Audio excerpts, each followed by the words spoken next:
Hey guys, what's going on? Welcome to a brand new video. If you're here, make sure to like the video. If you're new, subscribe to the channel and leave a comment section down below of your score prediction. Just leave your score prediction down below what you guys think this game will be against Middlesbrough. And I'm recording this before the press conference because now this is the last time I can actually record it, because I don't know if I'll fall asleep before the press conference starts, because as I live in Australia, the press conference could be like 2, 3 a.m. and I think I'll be asleep by then. So I decided that what I'm going to do is I'm going to record it beforehand. So if any news come out about injuries that I don't know about, that's why I've gone with the starting 11 and I'm not talking about the injuries.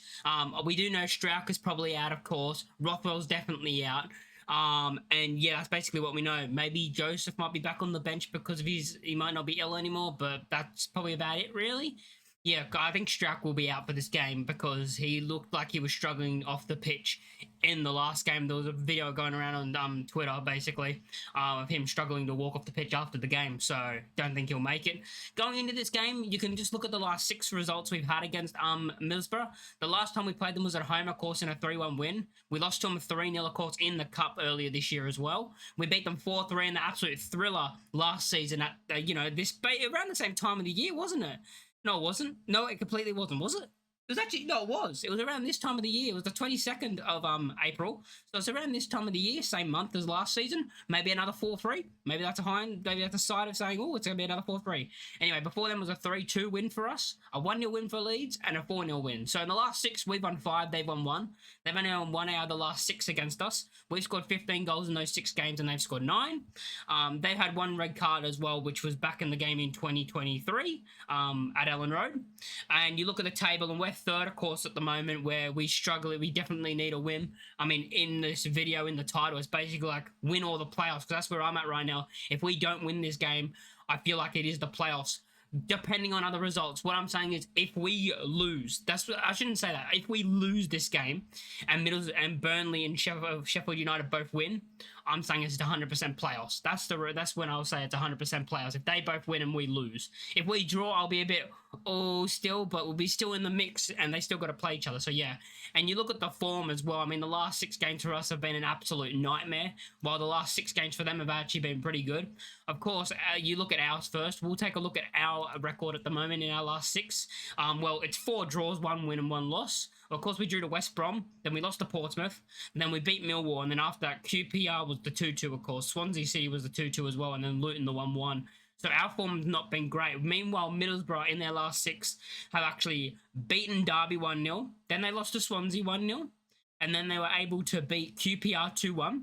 They drew with Luton 0-0. They then beat Oxford 2-1. And in their last game, they beat Blackburn 2-0. So they've had a good recent run of form. Have Middlesbrough, while we're kind of struggling. We can look at the strengths of Middlesbrough. Their strength is creating chances through individual skill. They're strong at counter-attacks, creating long shot opportunities, finishing scoring chances, and creating scoring chances.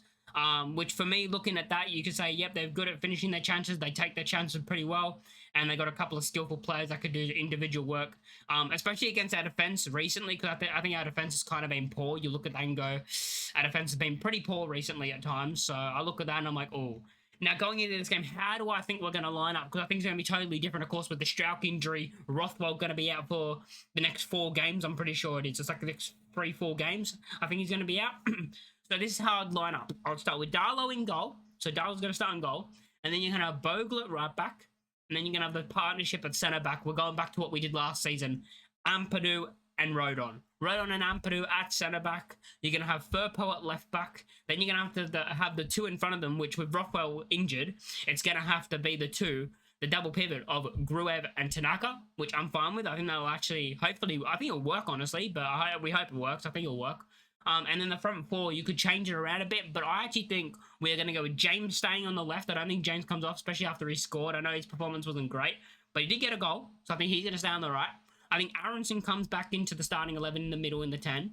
And then Nonto is going to actually start on the left. So we're going to have Nonto on the left instead of Solomon, and give Solomon a break because he hasn't been great recently and his performances have not been good. And then up front, if he can play the full 90, I'm starting Patrick Bamford. If he can play the full 90, Patrick Bamford starts up top, because when he came on, you could just see how much of a better team we looked than with having Pirro on the pitch. No offense to Pirro, but they're two. I mean, that's how you see the difference in strikers and how Bamford's an actual proper number 9 while Pirro isn't. I think we all know that. but Piro's been scoring goals all season, so we've been fine with it. But Piro at the moment, I think, has like 1 in 8 now. I think it is 1 goal contribution in 8 games. So that's why I will go with Patrick Bamford leading the line in the number 9. I think this is actually going to be a high-scoring game, similar to last season around this time. I think it is. This time, I think we are going to win this game. Of course, I've got to be confident that we're going to win this game. And I think we're actually going to win this game 3-2. So 1 less goal than last season for both teams, but I think it will end 3-2. I'm going to go goal scorers. I'm going to say Aronson gets a goal. I'm going to say Aronson gets a goal because in the reverse fixture at Ellen Road, Aronson had a pretty good performance. He was pretty good in this game. This is one of his better performances of the season, probably one of his best performances of the season against Middlesbrough earlier in the season that I can remember. I'm pretty sure it was one of his better performances in the number 10. He got a goal as well in the reverse fixture, of course, as well. So I think Aronson will get 1 goal. I'm going to say Aronson will get 1. I'm going to say Dan James will get 1. And I'm going to say Patrick Bamford will get 1. And there are 3 goal scorers. Bamford loves the goal against Middlesbrough as well. Borough, he loves a goal against his former teams. And Borough being one of them. He did it last season. He had an absolute masterclass performance the last time we played in this fixture, by the way. The last time we played at Borough, he had an amazing performance. So hopefully we can see that again.